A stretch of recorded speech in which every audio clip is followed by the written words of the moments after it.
Thanks so much for joining us. We're just going to quickly do our Walking Dead. Joe and I, our schedule's been a little crazy, just getting out of October here. Yeah. And we're just trying to jump back into our Walking Dead reviews. We usually are on top of it.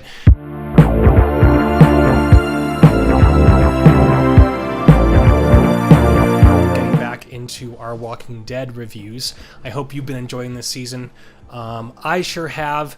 It took me a second to get into it, and I think both for you it sounded like, but so far this season it's getting better. It seems like it's getting increasingly better. Yeah. Oh, and hope everybody out there had a happy Halloween, since essentially it's the week of Halloween. But yeah, I think this was probably the best episode I've seen all season, but we're only 4 episodes in. We've got 4 more episodes until the mid-season break, so I'm guessing. So, by the way, just spoiler here, from what I understand, Andrew Lincoln is leaving by the end of the mid-season break. He will not be in the episodes when it picks up unless it's flashback scenes, but everything I've read has stated that he will be done in the next 4 episodes, so that's going to be interesting to look forward to. Yeah, no, I think this episode is the best that they've done this season thus far. Really intriguing episode with a lot of different, all the different subplots really feeling like they're going somewhere instead of less meandering. Lots of cool subplots in this show. That aspect of the story was something that was the most difficult for me to swallow. In particular, all of a sudden they feel, but they go into more detail of why this is actually happening. Right. Which is what when I rewatched this episode, I realized. It's starting to sink in, and I'm starting to accept it a little bit more, especially with the huge exchange between Rick and Daryl in this. Yeah. In their notice how that parallels the scenes with Michonne and Negan. Right. Okay. So this episode, you didn't like this episode that much? I thought this episode was good. No. Yeah. My point was that what I'm not able to swallow, or what I mean is the biggest part of this show that I have not been able to swallow is the all of a sudden separation, but they're starting to build on that more, which is what I'm saying is that's what's helping me to accept it more, is that they're building on why there was because it was just all of a sudden Maggie just is like against Rick entirely, and I guess for me that was hard for me to buy. It was hard for me to buy that. Like why Maggie was so against Rick this entire time. For you, you were fine with it? Well, I don't know about fine with it. It's just one pattern I've known with this show is that there's always a naysayer in the group, and that always leads to discontention, and there's always fighting and bickering amongst how many people in their group have splintered off into other groups, and for a minute they're kind of treacherous and traitor. Eugene did it. These types of interdepartmental conflicts within the group, that's not a new and surprising thing for me, because they do play on that aspect a lot. It's just surprising, like how they write certain characters. I mean, it kind of annoys me that Maggie's suddenly so opposed to Rick because he didn't kill Negan, and even after all they've been through together. Even how Daryl pointed out, she saved you, but yet he also saved her. They all saved each other. And I understand the arguments for both killing Negan and keeping him alive. Mm-hmm. And I feel like, if this was the real world, and it's not because it's television, there'd be more debating about, what do we do with Negan, instead of more or less the group turning on each other. So it's very interesting because I like the way that Daryl and Rick, I feel like they got their animosity out in this episode. So it shouldn't be an issue for them for the remainder of Rick's two of them, run on the show. But now it's got to come down to Maggie. You know what I mean? Mm-hmm. And it is again, it's annoying to me because of everything they've been through together. So it's not that it wasn't unbelievable for me. More frustration. Like, really? Come on, you guys are a family. Well, yeah. See, it's like you were sitting there really on the fence, but I was like, really, and then tearing off. So I was following anyway. So that was just for me personally. I was just like, I just wanted more build on that, more explanation of why and this episode definitely did that. I agree completely. So at the beginning here we have Michonne. feels as though she's missing part of herself. At least it seems to me that way, that she's acquired upon the installment of this new apocalypse. Perhaps that it's like a hunger that she feels when she plays with Judith. You see her back and forth with Judith. Yeah. And, because perhaps it reminds her of her son, Andre. And just her motherly instincts. Yeah. I saw it, and maybe this was just my interpretation, but I saw it as like the duality, like the one side, it's that sort of normality of being a mother, raising a child in sort of a nice environment. But then, honestly, I think almost all of these characters have PTSD, some form of PTSD. Right. And she goes out and has to just test herself with these walkers and just take them out by herself, in the rain, in the middle of the morning, kind of a thing. And I thought that was just an interesting, insight into the psyche of Michonne. And I think a lot of the characters in the show have similar things going on. Maybe that's kind of the theme of the entire season, is that sort of normality everyone's trying to get back to, but the harshness of the world that they now exist in, they can't really ever go back to that. And that's a really interesting point. Thank you for making that. This part is very interesting here. She defends herself with the bat, and then she throws it down out of disgust, and there are guts on the bat that make it seem like it's the barbed wire from Lucille, but it's not. It's not Lucille. But because she tells Negan, Lucille is wherever they left it at the end of the battle. Like nobody picked it up and took it with. Yeah, that's right. And remember they discussed it before. I think it was before or after this. I can't remember if this episode or not. But she says, it's out there. It's still out this there. Episode. Okay, so it is. Okay, but the one time you actually see Negan act like a human being when he's really. And by human being, I mean not a smart-ass, mustache-twirling Machiavellian villain. He actually seems like a person when he's just like, let me just see her. And nope, Lucille's out there somewhere, and he's just like, no. He gets all emotionally distraught, and you're like, I'll be a son of a gun. That guy is actually a human being after all. But it's weird. It's this weapon that he's used to murder so many people, so he has this emotional attachment, like it's his wife, that they talk about later in this episode. So the next scene, I had forgotten about this, but Maggie's and Glenn's baby is named Herschel. I completely had forgotten about that. Named after Herschel, right? Yeah. Isn't that what it was? Yeah. Okay. And then this is a cool scene here, coming up with Maggie and Jesus. How much they've grown to trust each other, and yet there is now some mistrust developing because Jesus points out here Negan deserved to die. Rick was wrong for making a call that wasn't his to make, he says. I just want to be sure that you are not wrong in the same way that he was, and I want you to be sure. He's recalling her conscience up. He's conjuring up her conscience, and he's really taking the role of a real life Jesus Savior type, making sure to try to make her aware of her own choices and the consequences. And he's right. I don't think it was Rick's sole decision to make on what happened to Negan, but I also don't think it was Maggie's. I don't think it was any one person. If they're trying to rebuild a society, reestablish laws, reestablish or some kind of order in their societies, then they have to do things. They should just put him on trial. Yeah. And make that decision, because you know what? That way he wouldn't be a martyr. Rick doesn't want to kill him because then he's afraid Negan will become a martyr that will inspire the remaining saviors to continue to fight for what they had. And of course, Maggie wants him dead mainly out of revenge. But I think putting him on trial and exploring his war crimes would definitely kill any martyrdom in him. Yeah, I could definitely see that, because he would be exposed. You could lay out all the people that he had murdered. I mean, which would be probably difficult to do, because you would have to do some real homework to figure that out. Yeah. But still, very interesting. And that would, I could totally see that. That's a great idea. Why don't they do that? They give him an actual trial. Because I think part of what we saw in Rick's vision last season is going to come true. Rick won't be a part of that, but I think Negan, and again, because the show is, there are elements of the comic book that I want to go, well, in the comic book he does this and this and this, but it isn't the comic book in that they take elements and then they play around with them, so it is something new and it's its own thing.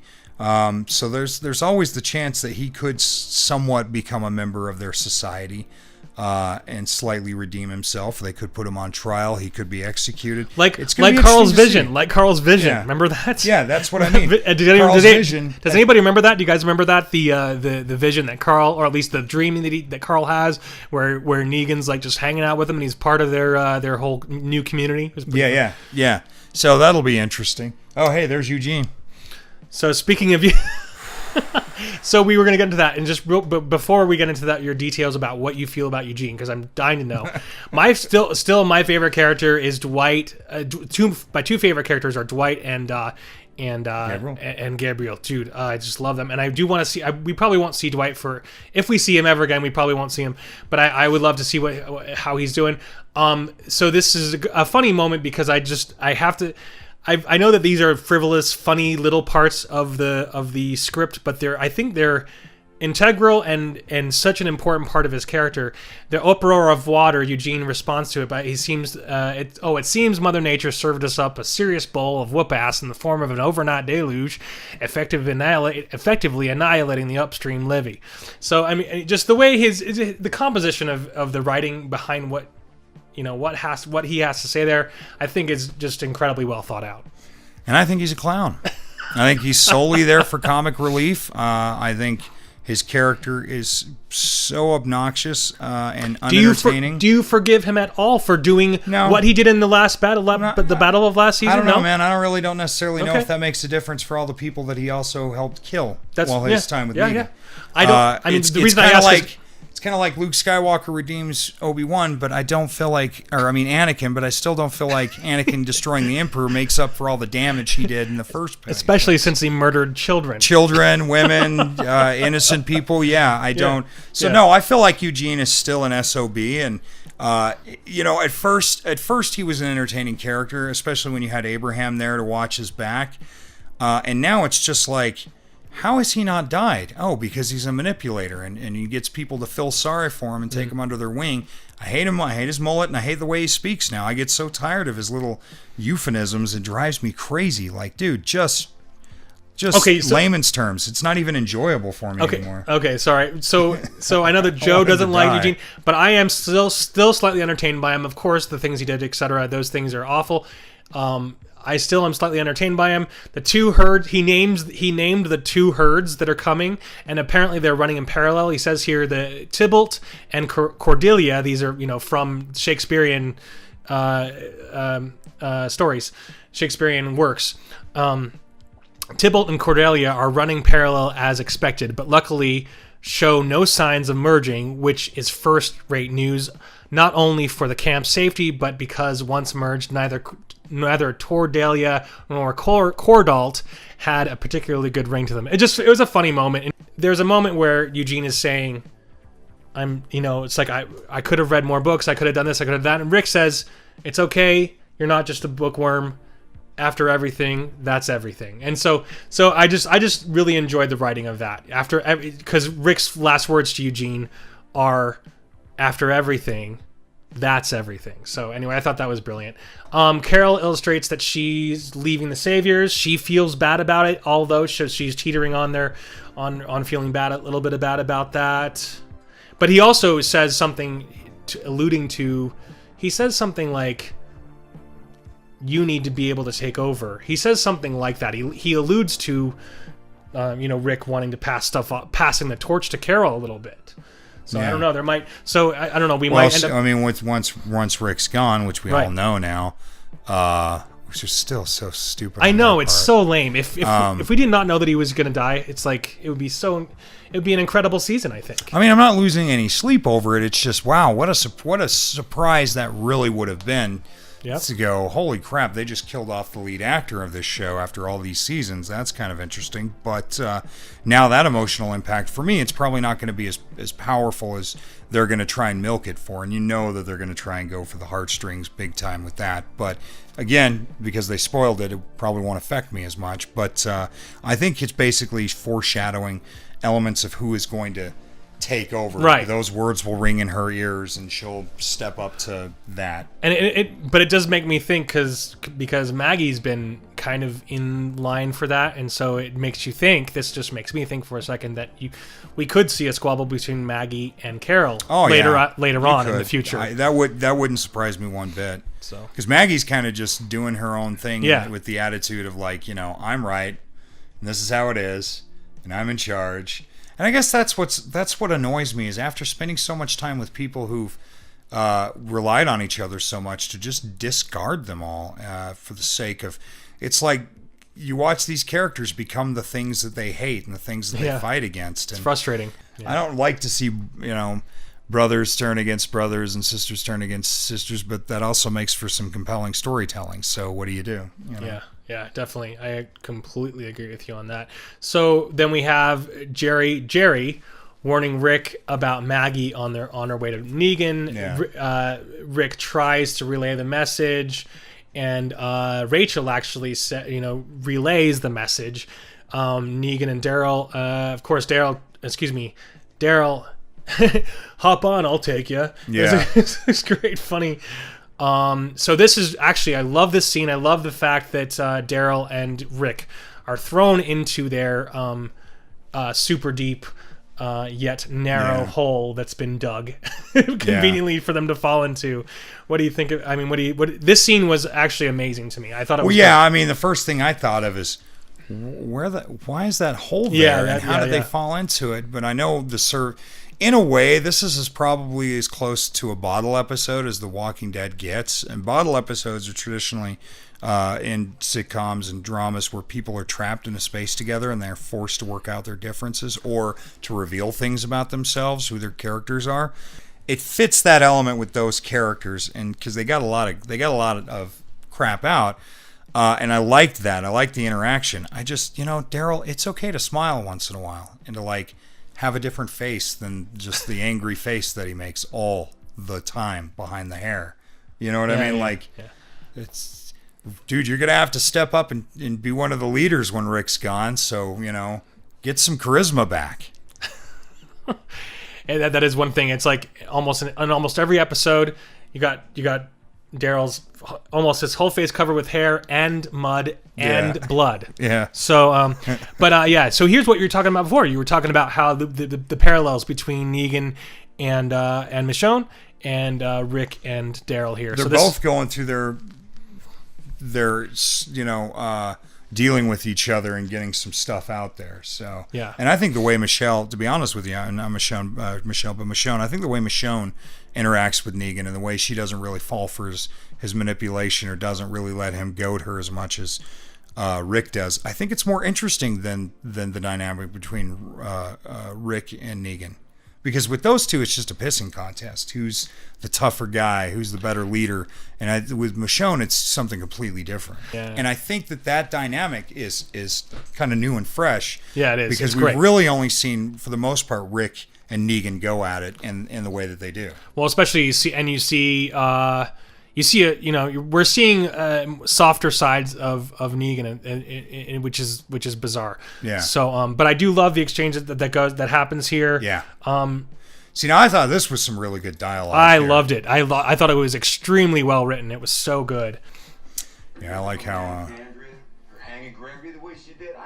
Daryl's finally able to say what's on his mind. Every single one of those people he just mentioned would also have died at one point or another if it wasn't for Rick. Or if it wasn't for Daryl. Yeah. They've all helped each other. That's the whole point. Yeah, And maybe what Daryl is arguing is that you're not listening to everybody anymore. It's just what you think. But it's the same thing with Maggie. It's the same thing with Daryl. It's the same thing with Carol. Like, everybody's just kind of, this is how I see the world now. And yeah, they're not listening to each other anymore. They're not relying on each other anymore as a family unit, as a team. Yeah. Yeah, I can't help but think also that there have been several throwbacks to season 1. For instance, I can't remember which episode it was. I think it was 2 episodes ago, where they specifically paint the picture of Rick being found by Glenn. I think Daryl's the one that says it too. He says, Glenn's the one that found you, and blah blah blah. So they were talking. The point is that they harken back to season Yeah. 1, and that Yeah. was in, it's their way of slowly saying goodbye to Rick. Like, we get it. None of us would know it if they hadn't told us, but Yeah.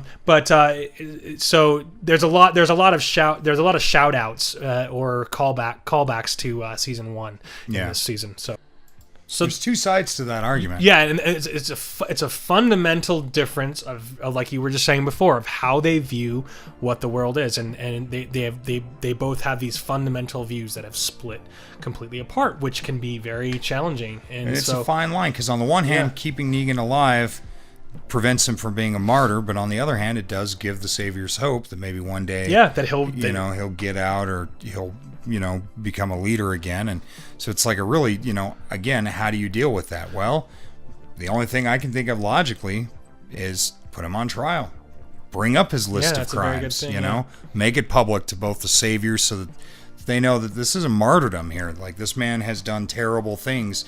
But then again, that brings up the question of how many terrible things has everyone in this show done just to survive? You don't think after all this shit we've been through, we couldn't handle it? But that's the point. You don't think so either. You keep asking us to have faith in all these other people.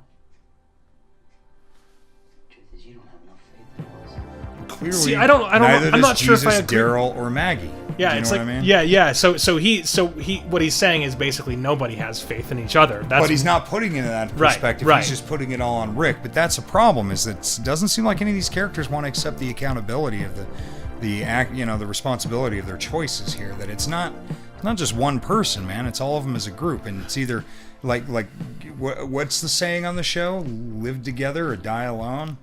I think what would have saved all of this chaos from happening between these longtime friends, these longtime family, as you called them earlier, is if they had sat down and said, instead of Rick just making, and it's talked about before earlier in this episode, Jesus totally calls it. Rick decided something without asking anybody else. And so as a result, there's all these other struggles, other people who disagree with him when he should have probably have talked to other people rather than just making that decision. Remember, in the last season, most of the people put the leadership mantle on Rick. Throughout the course of the show, he's been looked at as a leader, whether he was a reluctant leader or not. He's even tried to pass it off onto other people at times, where he's like, I can't do this, I'm not your leader. And they all just keep going to, so it's kind of like, so it's like, where's the line? I mean, well, he's placing blame on Rick for things that everybody's doing, right? At least that's what it sounds like to me, like what you were saying. So, and we'll blast past this, but this is a great scene with Daryl and Rick. That was a key moment for this episode for me, though, is the Daryl still trusting Rick. You know what I mean? It's just like, give me your hand. Yeah. And in that situation, if things had gone really sour, Rick totally could have betrayed him and just knocked him down. Yeah, but he wouldn't. He would never do that. No. And so I thought that was really cool. That does remind me of what the other callback to season 1 was from this season. I think it was in episode 2 maybe, but they talk specifically about Daryl reminds Rick that Rick reminds Daryl that and we left because they left his brother on the rooftop. They talk about that. They paint that picture. Rick actually pulls that out. He's like, you learn to forgive when he's trying to justify keeping Negan alive, and so he's like, you left. You forgave me. I left your brother to die on the roof. That's right. So that was actually an excellent point, because I mean, at what point do you? It's like, it's his own brother, even though he's an ass. He left his brother there? So that's definitely a big point. So. However, it must be easier for Daryl to forgive Rick in the sense that his brother didn't actually die there. His brother did get away. He lost a hand in the meantime, but then he saw who his brother was, partnered up with. So it only makes sense that he would not really hold that against Rick. But still.